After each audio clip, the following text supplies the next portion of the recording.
absolutely love this style fishing. Some people call it tight lining, contact nymphing, Euro nymphing, Czech nymphing, Polish nymphing, whatever. I just absolutely love fishing with no strike indicator on a tight line. Beautiful fish. Just let that fish swim. So on this video today, we're gonna make this a very informative, very compact video to empower you, the do-it-yourself angler out on public water, on public land, with the challenge of catching these smart wild trout. I wanna give you some tools. Maybe you've been eyeballing Euro rods and that style fishing. Maybe you've already got one and the enthusiasm just kind of fizzled out because you struggled a little bit. There's a ton of you out there struggling because it's not as easy as what people think it is. It's effective, yes, but that doesn't mean there's not nuance to it. So follow along and fish with me today. We're gonna fish with no strike indicator. We're gonna tight line fish where we get to feel the bites and get that rush and that raw energy of the fish right there in the strike as we set the hook on a no slack presentation with your nymphs. European style nymphing has been made to be so dang complicated. If you go search the web or you get a book, it's really overwhelming due to the fact that competitive anglers overwhelmingly choose this style of contact nymphing when they're competing, and so they've made it really technical. But I'm here to really dumb it down for you. I want you to be very successful. If you're the beginner to intermediate level, we're gonna make this simple. So number one is I don't have a strike indicator on here. I've just got this cider material. If I just string up my rod, all I need to do is tie on some type of weighted jig head nymph, and I can use one fly. Then what I do is I am gonna, and I'll get a little bit more technical in a moment, but I'm gonna position myself within about 20 feet of the fish, and I can get my nymph upstream, and I can move my nymph along the bottom, just like so. My rod's on about a 10 to 15 degree angle up. I'm gonna make sure and throw upstream. That's very critical. And I'm just gonna work that nymph along the bottom. Here's the bottom line, folks. No pun intended there. These trout are spending 90% of the time in this layer of current along the bottom that's very slow and easy living. 90% of what they eat is a nymph or something in that larval state along the bottom. The math is simple. This can be a very effective way to fish, but it's also very fun because the fact we have a tight line, I'm able to feel the grabs.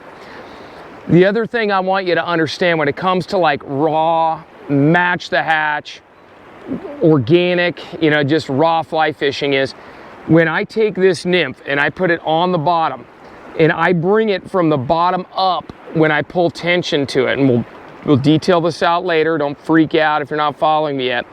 But I can show that trout, that nymph coming from the bottom. That's the most raw and real presentation you can get in fly fishing.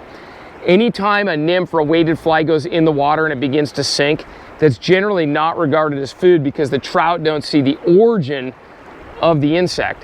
When that insect or your fly comes from the bottom and then is presented to the trout in either a skipping or a surfing fashion along the bottom, I'll even agitate my flies and move them and give those leggy bugs a little action. That's really true raw fly fishing. That's cool because I'm connected directly to it. So when that fish bites, it's all just meat right there. So that's a little bit more the why.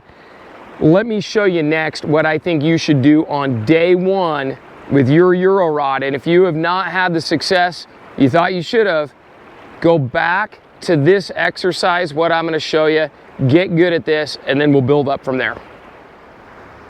So the first principle we wanna understand is our job as the angler is to coax the fly downstream along the bottom. Now, right now my fly is stalled on the bottom. It's not really snagged, it's just kind of laying on the bottom. And the weight of the fly, and in this case, the anchor fly is the common name for the heavier fly if I had a 2-fly rig, is kind of tapping the brakes. And my job as the angler is to lead it ahead because something being pulled downstream can still sink. So what I'm gonna do is I'm gonna do a couple little mock presentations here. So let me just plop it in upstream from you. And I'm gonna let that fly tap along the bottom and I'm gonna lead it with my rod tip ahead. So I'm leading it ahead. and I'm very careful not to snag the bottom. I'm just kind of flipping it up, and I'm leading it ahead. So I'm gonna do it again, and I'm just gonna keep that fly from stalling and snagging. That's my first priority, is to not snag the bottom. If you snag, what happens is, it's just like hitting speed bumps. You'll never get good at reps. So I'm just learning how to lead it along, and I've chosen a fairly heavy fly. I've got about a number 12 Stonefly on there. Nice sized fly, good weight, but I'm learning how to lead like that.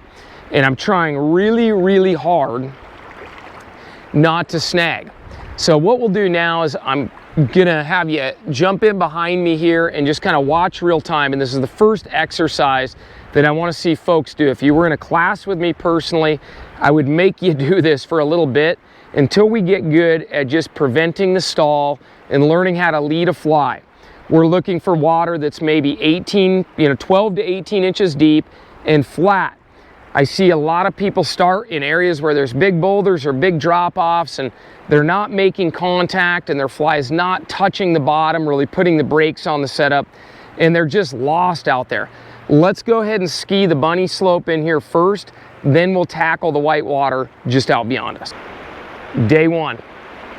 So now you've got your rod, you understand the advantages, you understand this is supposed to be fun, okay? But maybe you've had some frustrations, maybe you're going back to the basics like many people have. We have one fly on here. We're gonna have a number 10, some kind of tungsten jig head, either little Stonefly or something that has a substantial enough weight that we can feel what it's like when we hit the bottom. The first thing I want you to do is I want you to practice your casting, okay? Now the casting with this, if you try to stop and start like this, imagine what it would be like if I had a rock tied to a string and I threw it out there. It would just bounce back, it would be violent. That's very different than David with his sling when he killed Goliath. That's constant pressure, that's tight, it's clean, it's uniform. I want you to think about that. I want you to think about tension, where we come back a little bit to the side and then forward over the top, okay? Backside, over the top. Backside, over the top. Never losing connectivity with that fly. You'd be amazed at the accuracy of which you can have. I can put this fly on a paper plate if I need to. So it's back wide, forward tight. We don't want this scissor stroke of hard stops and starts like we do in dry fly casting. You'll wind up tangled, miserable. Okay, so now that we've got the casting dialed in, we want to find a gravel bar or an area with a very uniform bottom here. And this is all about 18 inches deep. It's a uniform.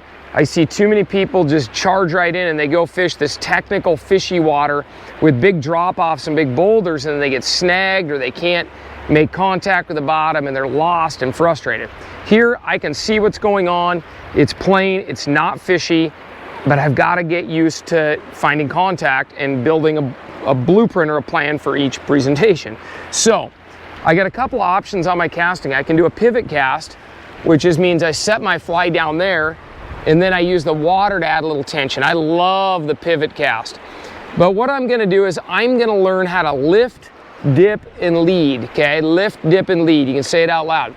The lift initially, after I cast, is to tighten everything up. I don't want slack. Slack is the enemy here. So I want to clean everything up and get a straight line. My dip is going to be finding the depth. So after I lift and clean it up, and as you become more experienced, there is less of a lift because I'm casting with a lift already in it. In general, especially when I coach beginners, everybody needs a little lift to kind of tighten things up. But long-term goal is for that sighter to not even hit the water on your cast as you progress. The dip, think of your fly like the tip of a drill bit, and we're boring down to the bottom, okay? And I'm gonna show you what that looks like here. So I make my cast, I'm stripping in a little line, I lift, and now I'm gonna start dipping, okay? And I'm boring down to the bottom. And that sighter is the drill bit, and it all has to stay perfectly straight. That's hilarious, I just got a bite right there. That would have been a great segue into how to fight a fish or something. That fish took it while it was swinging. But the fly is the tip of the drill bit, the sighter is the bit. You're gonna bore right down in. until you sense that you're hitting the bottom, okay? As you're boring down in the dip, you have to pull the sighter downstream ahead of it because the whole unit is going downstream. So our rod tip needs to go downstream. So I lift, I'm dipping a little bit and I'm boring down and I'm leading ahead just like that, and I'm coaxing that fly downstream. A fly being pulled downstream still stays deep. If my rod tip is above it and the line becomes vertical like this without being dipped, the fly just lifts right to the surface. I'm out of contact and I'm not catching fish. So on day one, I want you to flop it up. I want you to lift. I want you to dip until you sense the bottom, either by feeling it or seeing your sighter start to stall and move. And then we're gonna learn to move that fly, and physically, there's a fish right there. Good hook set on the downstream side. Look at that. You lift, dip, lead, and you too can hook fish at will, I guess. Scrappy little rainbow. We'll take it. That felt good. That felt good when it bit. I like that, actually.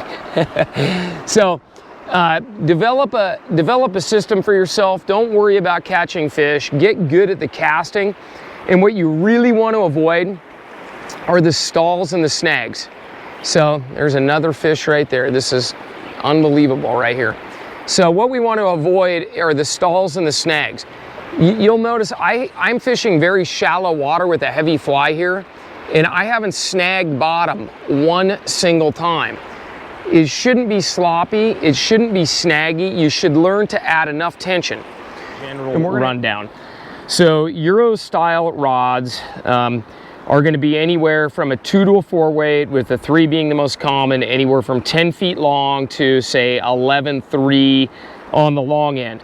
The shorter rods are more accurate and better for small streams. The longer rods give you much more reach. So for rivers that are wide like this one right here, something that is 10.5 feet to 11 feet would be really great. But there's pros and cons between the lengths. So if you fish an area where you're splitting trees and branches and you really need those precision accurate casts where you're trying to put a fly like this in a teacup size spot, 10-footers are great. 2 weights are excellent. They're very, very light. They're great for protecting light tippet on small flies. 3 weights are a nice happy medium. 3 weights will move flies like little stonefly nymphs like this across the bottom better without stalling. And if you're going to fish things like jig streamers or crayfish or larger stonefly nymphs, a 3-weight rod and at most a 4-weight rod. A 4-weight Euro rod is very heavy. Not my favorite rod for handling little size 16s and things like that. So lots to think about on rods. I just want you to get a rod. More importantly, I want you to just get out there and use it because I think that you're going to have a lot of wonderful experiences. There's lots of different types of fly lines for Euro rods. I've done some videos exclusively on fly lines. I think there's pros and cons to every line system. I'm not married to one or another. I'm not a huge fan of ultra long mono rigs. I think there's, as I've coached and taught a lot of classes, I see a lot of success on running your more traditional Rio FIP style lines when you're a beginner. And then as you gain skill in how you cast these setups, then you can think about the sensitivity and the advantages to a full mono rig like a lot of highly experienced or competition anglers use. So tons of pros and cons. I like a really simple leader build of about 12 to 14 feet so that my fly line is out the rod tip slightly. This is a hybrid line called the Rio Mono or Technical Mono line. I like it for me, but when I've put new students on this line with the long mono system, they have a really tough time casting. It results in a lot of tangles. So I'm not like I said, I don't have a real strong, passionate disposition towards a line. I just want you to get a line and get out there and do it. But if you're wondering, or you're not certain, like that Rio FIPS line's a great line to start on, and then they're cheap. In my opinion, in the world of fly lines, you spend $60 on that line, fish it for a year or two, and then try a long leader system, and that's your mono rig there. There's lots of other videos that detail out that, but I don't think that's important for 80% of anglers or 90% of anglers. As far as reels, most 5-weight style trout reels work on these 2 to 3 weight rods. A full cage reel like this one is nice. It has its advantages. for mono rigs. I like my Thomas & Thomas 10-foot 9-inch 2-weight. That's my favorite Euro rod personally. Tippet should be fluorocarbon, and I think when it comes to this style fishing, keep your tippet readily accessible. There will be some patches and repairs from time to time that you need to have. Instead of a strike indicator, we've got this cider material. The beautiful thing about the cider material is I like the Rio cider material. There's links in the video description for all of this. I like about just 2 to 3 feet of this cider material. I personally like, for this Western style Euro nymphing, where I use some bigger flies, I like 1X. It's really visible and bright. And then when I rig it up, I put little tags like this, identifiers, so that I can just see the end of my cider right here at tippet ring. There's a tippet ring down there at the end. The cider allows me to fish anywhere from 12 inches of water to about 5 or 6 feet of water and everything in between. And we'll have a little segment called Fishing the Slope. That's the stairway down to the trout, as we like to call it. But the cider allows you to stair step down into a hole. But that's the basics on gear. As far as flies go, there are a litany of different flies that you can use, from jig head style crayfish to little stonefly nymph to jig streamers, which I love. But tungsten jig head nymphs really are going to be an essential part of your fly assortment. I don't care what you store them in, how you store them, but you really want to get flies with a good density, because one of the great things about this style fishing is we've eliminated the need for split shot as well. So get some of the nymphs. I'll flash up a few photos of my favorite, then I'm sure there will be some links in the video description. But it's important to have a variety of different weights. The weight, to me, of a fly is the most critical. If a fly is too heavy and you're getting stuck on the bottom, and what happens, I call it stalling, where you're not really snagged, but the nymph is kind of sitting there between some rocks.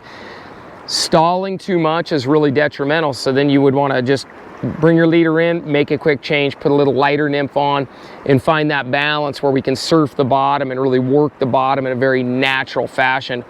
The weight of the fly has a tremendous impact on how your presentation works. So that's a quick rundown on gear. Let me show you what to do day one after you get outfitted and you got your whole rig together. In order to hook a fish, we have to set the hook. Even though we're leading and the fly's on a little bit of tension coming downstream at the fish, sometimes they'll set themselves, especially with lighter wire hooks, but we need to be proactive about setting the hook. Now, before I even throw a cast, and you can do this at home and follow along just with your hand, if the river's coming this way and I'm leading along, I want to make sure and I set downstream like this, and then I'm going to go ahead and bring it into a cast and throw over. And some folks call this the helicopter set or the helicopter cast, and it's going to be under constant tension. If I set the hook and I come back straight like this, that's gonna throw my flies kind of right back into the rod tip. And I'll bet those of you that are already in Euro nymphing and you're giving it a shot and you're out there pounding it, you've probably tangled nymphs on the end of your rod tip a lot. I used to do it all the time until I slowed down and practiced that hook set a little bit. So this whole idea that you have to fish 2 flies when you contact nymph is ridiculous. I fish 1 fly a lot. So the single stonefly rig that I have on, I've got 4 feet of 4X fluorocarbon tippet to a little TJ hooker, one of my favorite flies for this kind of fishing. And when I'm fishing some whitewater like this, a stonefly nymph can be really effective. And what's fun about it is I get a few less snags, a few less tangles, of course, but I can actually jig the fly, I can twitch it, I can move it, and I can be a little bit more active instead of just having this kind of this sterile dead drift. And there was a bite right there. There's a bunch of little ones in here. There's a few big ones in here too. But hook sets are free. You always got to remember that. But you have nice control with that single fly. I think that's how everybody should start. So we're in the West, so we have stoneflies. If you're in the East, you could use a cranefly larva. There's a fish right there. You could use a cranefly larva. You could use a jiggy, worm. There's a whole bunch of like anchor flies you could use. Little rainbow, little scrapper, tackling that stonefly nymph. But with the stonefly nymph, there's a couple of things you can do. So let me back up and I'll show you a couple little tricks for the single fly fishing. So there's slack water right in here. One thing I like to do is I'll actually take and I can agitate my fly rod, and I can actually wiggle that nymph right along the bottom, just like that. And I love doing it at the end. Let's look at the end of the presentation here. And one thing I love about Euro nymphing, I keep saying Euro nymphing, it's like contact nymphing or tight line nymphing. It's not nymphing all the time because I can swim the flies. So it's not really nymphing when I swim the flies, it's tight line fishing. But what I'm gonna do is down here, let's take a look downstream. At the end of my presentation, I can do what's called a cross lead, and I can take my rod and I can make that fly wiggle and work and crawl right towards the shore. And I think that is so much fun because those fish will tackle that fly as it's kind of migrating or working towards shore. There's a stonefly nymph migration going on right now, and so these nymphs are actually crawling in, and we've had a lot of nice bites as we're working that fly in towards the shore. Let's throw one more cast up here and see if we can't pluck one more fish out of there. But when it comes to casting, you know, your one fly rig, single stonefly is a great way to start. But I'm gonna cast the fly downstream and then I'm gonna pivot it up. I think that's a great way to cast these rigs when you're learning and when you have trees and brush behind you. Now I see a boulder there, so I actually just lifted my fly over the boulder rather than try to snag it. And there's another one here. I'm gonna lift my sighter up and then I'm gonna dip my sighter back down. That's called fishing the topography. I'm gonna lift up and lift down. These tight line rigs are so versatile because of that. I don't just have to lob a strike indicator out there and deal with it. So I can actually lift up and down. There's one right there. There we go. Another little rainbow. We'll take it. The size is going the wrong direction. We were supposed to be getting bigger ones, but oh, get off there, buddy. But yeah, that's just a little stonefly nymph, little TJ hooker. One of my favorite flies for this, but I think that your first several outings should be with a single fly after you go through the drill that I showed you about learning to lead and maintain contact without stalling, without snagging. Start with the one fly right here. And this is a great example of why contact nymphing is so cool. So there's a big log that's caught on the front of this boulder that you can see. It's kind of hard to see without polarized sunglasses, but I've worked upstream along the boulder fishing this main gutter or this seam right here. And my favorite part of a boulder is always the top shoulder. But what I'm gonna do is I'm gonna put my cast out there. I'm gonna try to get contact on the bottom right. There's a fish right there before it even got to the log. But what I'm gonna do when I get to that log is, because I don't have an indicator, I've just got my sighter, so I'm gonna try to get down to the bottom. There was another bite right there. But I'm gonna lift my nymphs over the log, and then I'm just gonna drop them right back in behind the log right in there. There was a strike. So, okay, I'm on the log there, so I just hold them up, and then I'm gonna drop them right in there. It's just such a surgical approach to how you hit this structure. It's one thing I think that a lot of folks that, you know, haven't gotten into this tight line style fishing, they don't understand like how precise your control is. So I'm right up to the log, I lift over the log, and I'm dropping it right back in, right behind the log right there. But I was able to hook this fish right in that swirly area on the corner of the boulder there. And one thing about fishing a tight line rig like this around these boulders is your line just slices right through all the currents, whereas if you've ever indicator fished and had that indicator swirling around a bunch like that, you'll find that it doesn't get the perfect presentation. But I can throw in there and it works absolutely fabulous. So see if I can get this fish in the net. And I'm on 5X tippet, so I've got to be fairly cautious here, and I like to use my rod, pretty good bend in it because that's my drag system, and I've reeled right up into my sighter here. And let me see if I can get this guy. I'm going to turn him toward the shore. And ideally, what I do here is I'm able to get him to swim downstream into the net just like that. there are 4 general types of contact nymphing, or just tight line fishing, whatever you want to call it. I like calling it tight line fishing, but sometimes people don't know what the heck I'm talking about. But there are 4 general types. There's kind of the traditional method, if you will, of using 2 flies, a heavily anchored or heavily weighted anchor fly, and creating a junction where there's a smaller or lighter fly above it, where the anchor fly makes contact with the bottom, taps the brakes, slows everything down, and then the littler guy kind of floats out in front. That's the most common. And you'll generally set up, and there's other videos on how to do this, but I can give it to you what you need to know here. You run about 5 feet of tippet down, you've got your anchor fly on the end, you have a triple surgeon's knot here, and about half of that distance is where your upper fly goes. If you don't like tangling, the lighter weight this fly is, the better. Keeping the weight on the very end of your line makes everything a little easier to cast. That's your general setup. But you can tie on the end of this, you can tie a streamer on the end and just throw a single small streamer.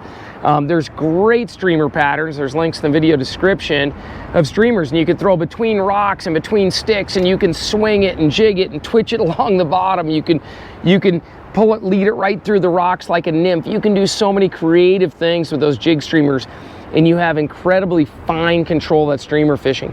I firmly believe you haven't fully streamer fished until you've done it on one of these light tight line rigs. It's unbelievably, the control you have is unbelievably surgical and precise.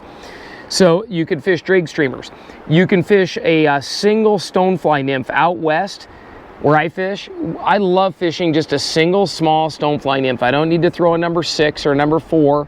I could throw a little number 10, and I could twitch this across the bottom. I can dead drift it like a stonefly. This one even looks a little bit like a streamer at the end, so I can jig it and swing it out at the end, and that's just your single stonefly. The other thing you can do on smaller water is you can just take one of these standard jig head nymphs. This is a Rosa series red tag, and just fish one single tungsten jig head nymph on light line, and you can fish that. So there's single fly rigs, there's jig streamer rigs, there's kind of your traditional rig, and then there's what I typically call kind of tech nymphing, would be much lighter. That would be like 6X, 2 flies, a light unweighted fly often on the top, and then a jig head larva on the bottom. And that works really, really well in a little bit slower, more heavily pressured streams where those fish are highly selective, eating larvae on or near the bottom. So far in the video, we've pretty much just talked about how awesome, you know, this tight line nymphing is, and it is. It's really fun. That was a nice bite right there. But there are disadvantages to it. I think that there's a little steeper learning curve to this than strike indicator nymphing. I think that the suspension aid or the bobber is a really easy way to kind of jump into it, and I think that people, see the success that others are having on tightline nymphing, and they think, oh, that must be easier. Not the case. There's far more delicate nuance to this type of fishing.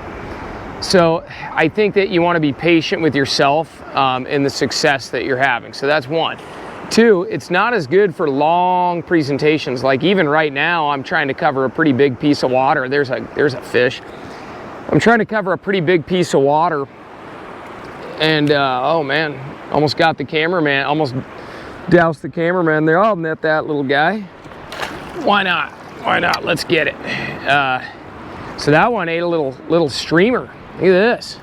So, but anyway, there's cons to this too. It's not all just easy peasy and it's not always free lunch. There we go. Let that rainbow go. There are some definite cons to this. So covering big tracts of water, indicators are better. There's no doubt about it. I think everybody should still maintain, if you're going to be on bigger rivers out west, maintain your indicators. Use them from time to time. It's great because they will hold the suspended drift for a long period of time. Wind is very problematic when we're trying to get that line up and get that angle down to the sider and lead a fly. That's a very difficult proposition in the wind as well. For me, the pros so far outweigh the cons on this type of fishing. I love having these long, light, delicate rods, being able to feel a fish like that one, pick up a streamer as it skips across the bottom is pretty darn cool. I hope you're gonna get re-engaged in Euro nymphing. If you tried it already and you're like, man, I didn't have the success I was promised, get back in it. Try this out again. This is a back to the basics approach, and hopefully you get out there and you start to get really good at this type of fishing, and you're patient with yourself the same way you were when you were first learning to fly